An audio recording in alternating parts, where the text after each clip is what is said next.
Olá, meus queridos alunos do terceiro ano. Estamos aqui hoje, para encerrar esse assunto maravilhoso, sobre a agricultura e as dinâmicas tecnológicas produtivas, tá certo? A gente teve início desse assunto em sala de aula e hoje a gente termina. Então, basta você acompanhar, e ficar aí super preparado, para a gente fazer uma provinha desse assunto de agricultura, tá certo? Então, a gente inicialmente faz só um lembrete bem rápido do que a gente já tinha falado, né? Então, em sala de aula, você anotou bem direitinho o que era agricultura de precisão, né? Vamos lembrar o que é agricultura de precisão, tá certo? A agricultura de precisão é aquela situação em que você divide o seu terreno em vários setores e a cada um desses setores você vai aplicar o que? A melhor técnica que eu possa render bem mais. Então, a agricultura de precisão é uma técnica agrícola, é um método de gerenciamento, aonde ele prevê a variabilidade de cada um desses espaços. Ele não vai trabalhar como um todo, ele trabalha o quê? Em setores. Né? Então, esta ideia é a ideia da agricultura de precisão, que nós já falamos em sala de aula, tá certo? Então, o produtor vai dividir a sua lavoura, tá certo? Em algumas áreas, e estas áreas, elas são analisadas o quê? Em separados, visando o quê? Né? A eficiência das operações e principalmente aumentar o seu rendimento. Entre aspas, aumentar o quê, pessoal? A sua produtividade, tá certo? Então, a gente também mostrou para você que inicialmente se faz um levantamento da área geral, depois passa a dividi-la em setores e estudá-las, né? Então, aí a partir daí vai se descobrir, tá certo? Algumas variações, ou seja, aquele setor tem falta de nitrogênio, tem falta de fertilizantes, tá certo? Então, cada um desses setores vão ser trabalhados de uma maneira diferente, com isso aumentando a produtividade como um todo, entenderam? Então, a agricultura de precisão, ela permite não só descobrir e resolver problemas da produtividade, mas também ela vai possibilitar o uso racional dos insumos. Se eu uso de uma maneira racional, automaticamente eu estou o quê? Evitando o desperdício. Tranquilo? Bom, a gente em sala de aula passou esse videozinho para vocês, tá certo? E depois o assunto seguinte foi a famosa o quê? Biorrevolução, né? A biorrevolução faz parte daquele pacote de quem? Da Revolução Verde, tá certo? Então, o crescente processo de modernização da agricultura pela biotecnologia. Né? Lembra, a Revolução Verde é aquele pacote de avanços tecnológicos com o objetivo de quê? De aumentar a produtividade, tá certo? Então, a biotecnologia, ela vai casar perfeitamente com a ideia de quê? Com a ideia da Revolução Verde. Então, a biotecnologia compreende o desenvolvimento de técnicas voltadas à adaptação, aperfeiçoamento de características da pecuária e da agricultura, visando assim aumentar a produção. A seleção de semente, de enxertos, estufa, realizado na agricultura, o cruzamento, o induzido de diferentes animais de criação e a associação de cultura são algumas técnicas agrícolas que fazem parte da biotecnologia. Isso a gente viu o quê? Em sala de aula. A gente fez só um lembrete aí do que a gente já comentou. Pronto, né? Dentro desse pacote, né, das dinâmicas tecnológicas produtivas, a gente não poderia deixar de falar de quem? Dos transgênicos, né? Então, os transgênicos são o quê? Os organismos geneticamente modificados, tá certo? Através de pesquisa, tá certo? Se encontra esses organismos. Eu tenho os aspectos positivos e os aspectos negativos. Vamos enumerar aqui os aspectos produtivos.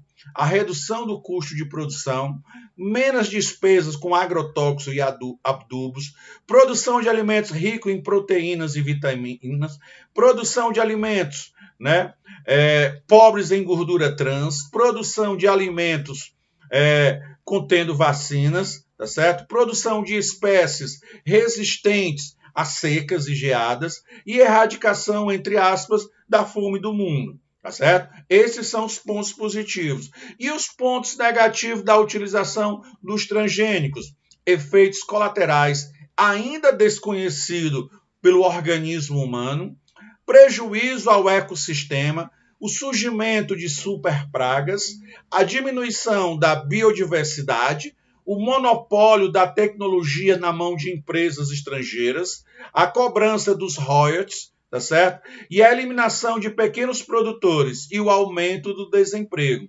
A gente sabe que esse conjunto de mudanças, né, ele tem um valor, e o pequeno e médio produtor nem sempre está apto, né, financeiramente a participar desse conjunto de mudanças. Deixa eu só fazer 2 comentários aqui. Né? Quando ele fala o monopólio tecnológico na mão de empresas estrangeiras. Então, hoje, né, os grandes produtores de sementes transgênicas são empresas, né, transnacionais. Não existe nenhuma empresa brasileira, por enquanto, que produza ainda as sementes transgênicas.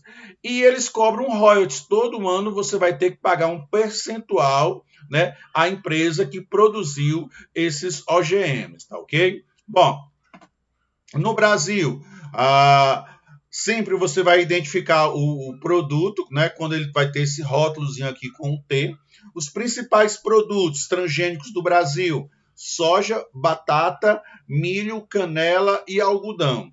Países que se destacam na aprovação e comercialização. Então, grandes produtores de alimentos transgênicos: Estados Unidos, Argentina, Austrália, Canadá, México e Brasil. Certo? A Europa, né, é o local do mundo onde tem a maior resistência, né, aos alimentos produzidos geneticamente modificados, né, os transgênicos, certo?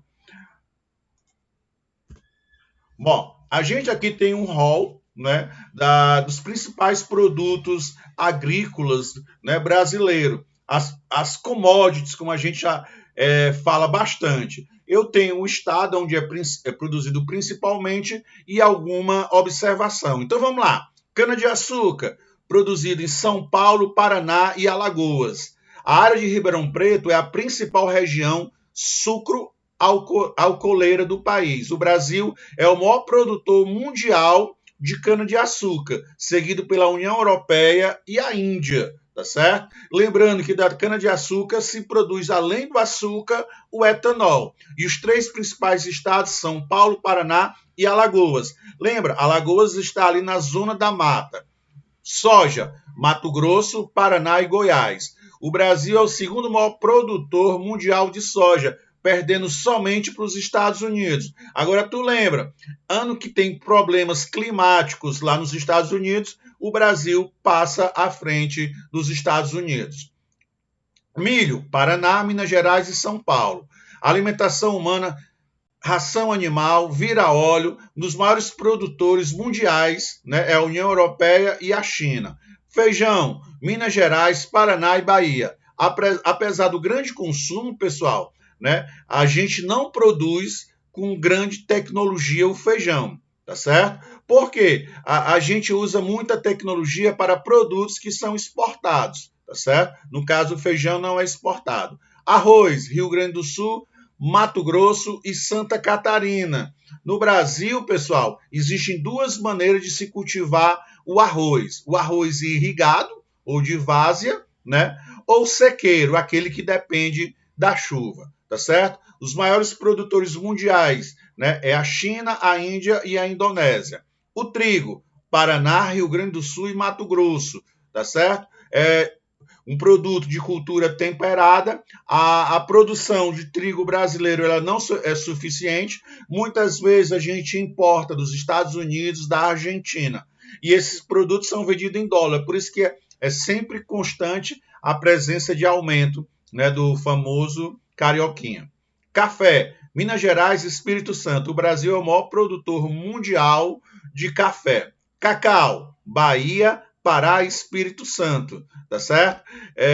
O Brasil ele sofreu com a praga da vassoura de bruxa, né? Mas quem produzia mais cacau aqui no Brasil era o sul da Bahia.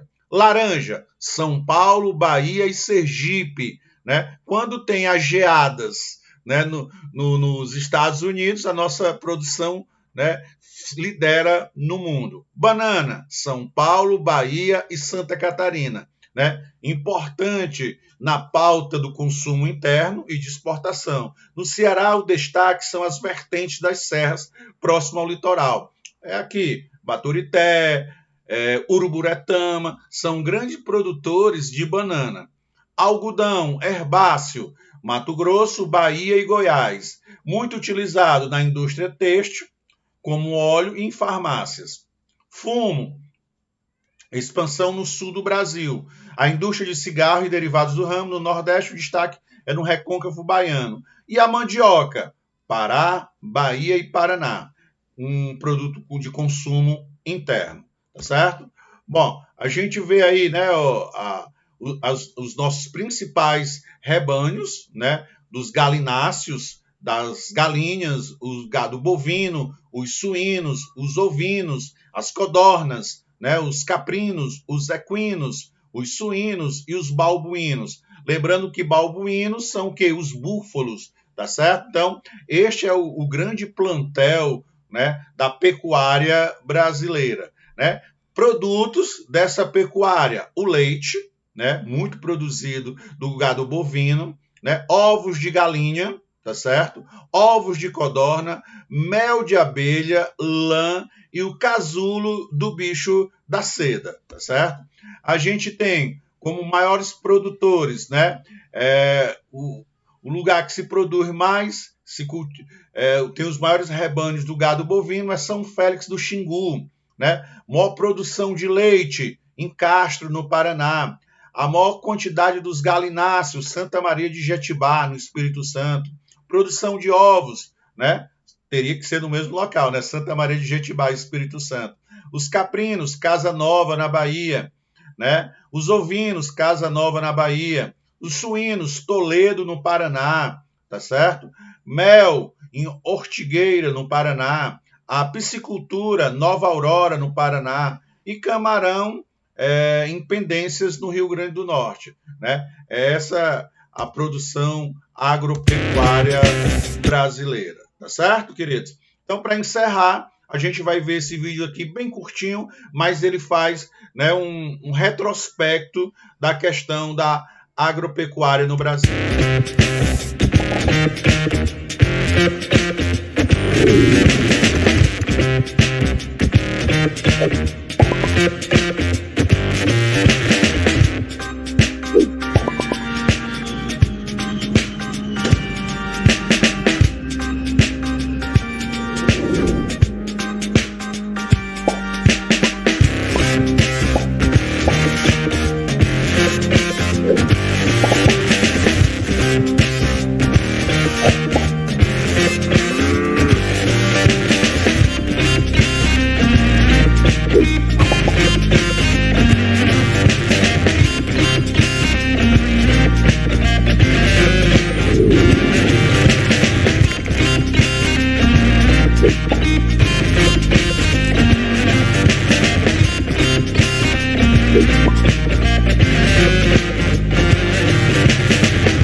Ok, né? Espero que você tenha acompanhado aí legal, né, o encerramento, né, dessa aula de agricultura, né, e sua dinâmica tecnológica produtiva, tá ok? Então assiste, não esquece, né, de dar um ok, né, fazer um comentário e divulgar o canal aí para algum amigo que você conhece e ainda não conhece o nosso trabalho. Mas não esqueça de dar um ok e deixar um comentário.